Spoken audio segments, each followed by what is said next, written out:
Hello and welcome to the final week of the class. And this week we're only going to be doing a very simple lecture, and this is going to be introducing the concept of matting and framing your work, which is something, alas, we have not been able to do at all this semester. And not that it is a terrible loss, but actually it is a terrible loss. But there's nothing we can do about it now. But it is important to me that you understand the purpose behind it and what it would be for.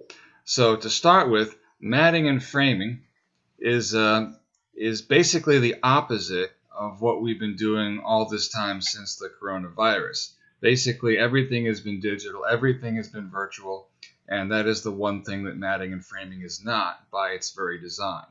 And so let me explain what I mean by that. Now, sir, first of all, why do we do it in the first place? Why do we frame photographs? Basically, we are taking advantage of reflected light. Now, of course, back in the day, back before photography was digital, that was basically all it was. If you didn't have a photograph printed, you didn't have a photograph. And so photographs by their nature reflect light. That's how they're seen. A framed photograph is more like the traditional work of art. You know, when you go to art galleries, you see framed works of art. You can see framed paintings, you can see framed photographs, and photos and paintings are both exhibited. And that is what I had hoped that we'd be able to do this semester, like we did the first time we had the course. We did have an art exhibition, and we will again. Photos projected or displayed on a wall are still virtual. Basically, they don't exist, they're not tangible, all they are ideas projected by light. Printed and framed photos have the potential to take on characteristics of the materials they are printed on. When you print something out, that becomes physical. It's no longer just an idea, it's no longer basically floating around in the ether. It is physical, it can be created, it can be destroyed, it can age, all those different things. So the photo show, the art show, the thing that we are hoping to achieve as a photographer is something that is a very beautiful thing. Here, the photo it allows the audience to enjoy the photographer's vision in a controlled environment. And as you can see in these images to my right, they have controlled lighting. And there you are trying to light a flat surface, which is not all that difficult to do. But the idea is they do want even illumination, and they want to create an environment where the photos stand out. And this is where the photographer establishes context. When you have a photo show, you either have an entire gallery or perhaps a wall that you can decorate with your images, and you can decide which ones go where. This is your opportunity to communicate with your audience. Now, let's talk a minute about reflected light, because that was something we've discussed when we talked about lighting. And I have a diagram here that I found, which is very illustrative of what we're talking about. Now, if you look over where you see white light coming in, which I would put those words in white, and white light basically means all light. If you're talking about projected light, if you look at a glowing white object, that is every color that exists. And conversely, if you look at darkness, that is no color at all. And so a rainbow describes all colors at once. And so white light contains the entire rainbow, and whatever it reflects off of, everything but that color is absorbed. And so if you say that a leaf is green, what you're seeing is the reflected light coming off the leaf, in which everything but green is absorbed, and that is what you see. Transmitted light is different. Transmitted light is that you are looking at a light source. Light sources give off light, which seems to be an obvious thing to say. But if an image is based on that, that means there is no reflections and there are no shadows. Objects reflect light sources. And so as we've seen in the diagram here, what you're seeing is light reflected from those sources. Photography is usually based on reflected light. If you take a picture of something, you're not really taking a picture of the object, you're taking a picture of the light reflecting off the object. And that is what the audience sees. Screens are light sources. If you look at a computer screen, that is a light source. It is giving off light. Again, no texture or shadows. It is a created universe that doesn't really exist. It is all virtual. Images have no substance. Now, printed objects, on the other hand, are reflecting light. If you have a printed photograph, then the idea is that whatever is on that photograph reflects various degrees of light, which we see as the picture. Colors are based on dyes and inks. And this is just like art. If you are creating a painting, you are using dyes and inks. You are using pigments that reflect light of some kind. And you are painting on some kind of a surface with a texture. And photo printing is important for the art of photography.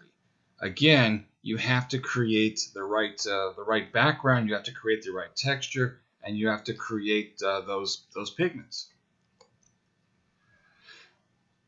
Now, when you have the photograph comes to you on a piece of paper. Now, if you're getting like they used to do a long time ago, you go to your photo lab, you give them your negatives or your film, and they give you back these little pieces of paper that have the picture on them, and that's a beautiful thing. Now, the picture itself, if that was the end of it, they would show up in a photo album and such, and you might never see them again. I'm just being honest about how photographs usually work. Now, on the other hand, if you want to display these photos, usually you've got to take a little bit more care. And what we're going to talk about first is mounting. Mounting is the way of making your paper photograph easier to share with others. So photo paper is a special element here. Now, a long time ago, of course, photo paper used to be light sensitive. You would buy it in dark envelopes that you would later print in your enlarger. You'd put that through the chemical baths, and then you would hold it up and say, this is a photograph. And the more expensive photo papers would give you better results. Now, today, when you talk about photo paper, you're going down to a stationery store and buying something you put into your inkjet printer. And that will print out a nice glossy image, which is high resolution. And for all purposes, let's just say that's about the same thing. Now, good photo paper tends to last a long time. If you want to compare papers, you start with something like newsprint, which is not going to last very long at all. In fact, it doesn't have to last longer than today, because if you're printing a newspaper, you only expect it to be read for a day or so, and then after about a month, it starts turning yellow. That is because newsprint contains acid. It is made very cheaply and poorly, and it is designed to only have a certain shelf life. On the other hand, art paper or photo paper is designed to be acid-free and has other elements to it that give it longevity. And of course, it can have a better surface.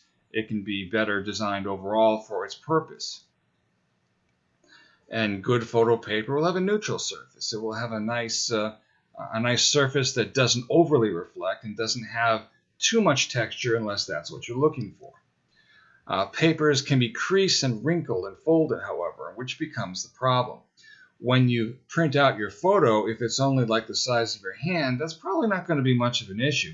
But as soon as you have something that's big enough that you can't carry it in an envelope, something like it has to be transported in a tube, for example, then the moment you unroll that, it's going to want to roll up again.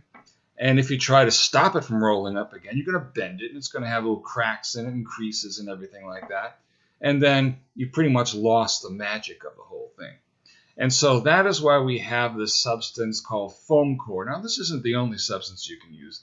Some sort of a foam core or a cardboard or something to form a backing will let that photograph lie flat. And the way you would do that is you would either have it done at a stationery store, which you can, or you can use what's called a dry mount press, where you would literally press the image onto the surface using some kind of a sticky substance like a tissue that melts or something like that. Acts kind of like wax if you were making a dummy sheet in the newspaper industry. And that gives it, say a 1/4 inch of thickness, and it gives you the effect of a nice flat image. Now, obviously, this is something you wouldn't do with every photo that you take, but the ones that you want to display, it's worth the investment. And then, of course, you've got to protect that from other damage. And basically, this allows you to display the image. and it prevents any future distortions, scratches, and things like that. And then, of course, you want to protect it further. Now, matting is the next step if you're going to do a photo display, and this has less to do with the practicality and more to do with the aesthetics. Basically, a mat emphasizes your image, and it complements the image. Usually, mats are sold in various colors, and there are probably thousands of possible colors that you can get at any particular store, and you can order thousands more. And they come in different textures, and these are designed to complement the artwork. And so, and this is something that's partially instinctive. You go to an art critic or an art person, and you would say, what color mat would look good with this? And they can whip out some sort of little chart and look at it and say, oh, that one needs this kind. And then you look at it and say, yeah, that does make it look good. So sometimes it's done that way. If you're doing a show, all of your matte colors may be the same to indicate that they're part of a set. And this can be very complicated. Now, mats are cut with a window, and they're usually beveled, which means the window isn't a straight cut, it's on an angle. So it has kind of that maybe 1/4 of an inch buffer between the mat and the picture. And I accidentally bought one of these. Well, not accidentally, I bought it on purpose, but it was the worst investment I've ever made. When I was trying to cut my own mats, it just basically rips the paper. But the thing is, I'm not actually insulting those things. It could be I either didn't know how to use it properly or I got the wrong one. But that is what a cheap mat cutter looks like. And you can get those at any art store. And if you're really good at it, you can cut your own mats. If not, you may have to go to somebody else. They also have larger, better machines, which cost a fortune to use, and that's another way of doing it. And so you can cut mats to give you this particular effect. And this becomes an art form in itself. I'm not going to lie to you, it's rather difficult to do. And if you're good at it, you can make money. And of course, there are some people who have their photos matted in very unusual ways. They may have a separate window cut for a smaller image or for their nameplate, and they may have mats layered upon mats and do all kinds of crazy things. And that is what you can do if you want to. Now, the framing, in some ways, is the easier part of this puzzle. And the idea is that the frame protects the artwork. That's really what it's for. The frame prevents the artwork from being damaged in transit and damaged in display. And so a frame is a rigid structure that supports the photo and the mat, protects it from being damaged. And you can buy frames, you can make frames, and oftentimes they're easier to put together than you might imagine. There is an outfit called E-Frame, which will sell you all of the parts made to order. You just basically tell them your dimensions and they'll send them to you. And then you put it together. And so that provides protection for the image. And of course, the glass, which you might think of as an afterthought, that provides the greatest protection of all. And that also gives the frame its structural strength.